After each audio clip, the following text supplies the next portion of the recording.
Hi crafters, we're back again. It's Clodagh from Yarn Not Alone, and we're here with the 22 needle machine.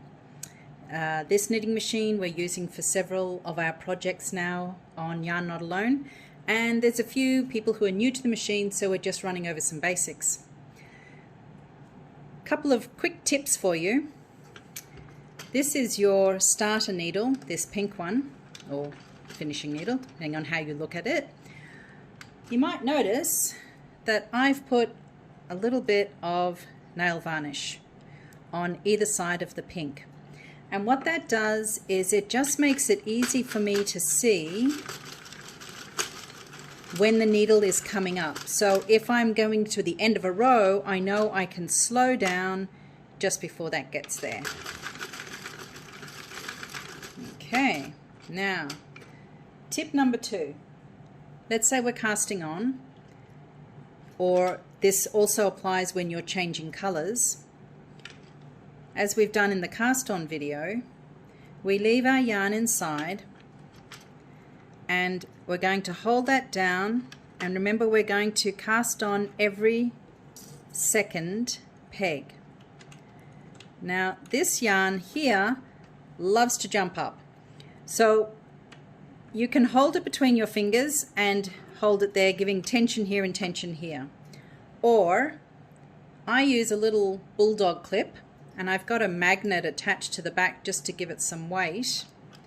And I simply put that on the yarn, and that gives it weight and it holds the yarn down, leaving my hand free on this side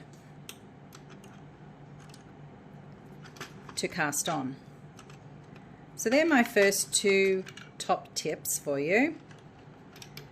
Now we're going to go through and show you the how to take the knitting off the machine when you are finished your work. I thought I'd take advantage of showing you the clip tip with changing yarns. So I'm popping that one through. Take my new yarn,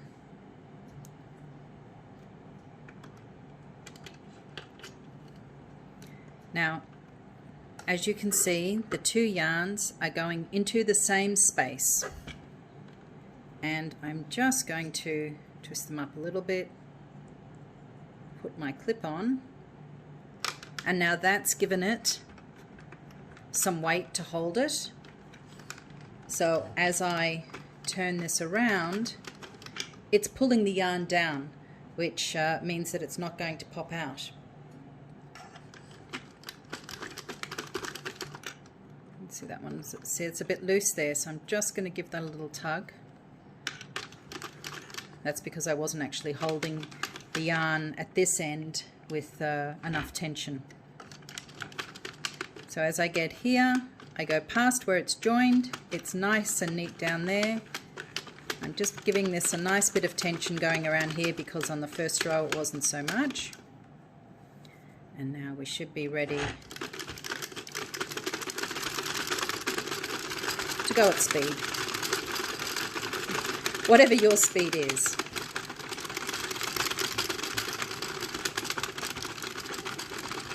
When you've done enough rows, you can simply come back here and tie those off. So let's say now I've decided that this is enough rows that I need for the project that I'm working on. I'm just going to take my yarn back around to where I started.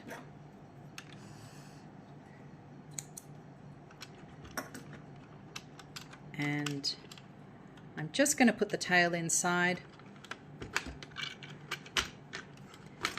And you'll see that I'm just making a full rotation around, and now it will start to come away as I go around. And that's fallen through. And that's how you can take your work off the knitting machine without doing the cast off with the darning needle for the drawstring close. And we use this a lot when we're using waste yarn, when we want to seal up the tubes. And we'll have another video on that. There's plenty out there on YouTube, but we can do another video on how to close up tubes using waste yarn at the top, which is a different color. Okay, the one last tip I had was this machine, it actually comes with the handle. We've decided not to put the handle on because it's easier to get to the work. When the handle's on, you're going either side. Also, it means you can just pop your bits and pieces in there if you want to keep your workbench clean, which is always a good thing. All right, we'll see you for the next video. Thanks for stopping by.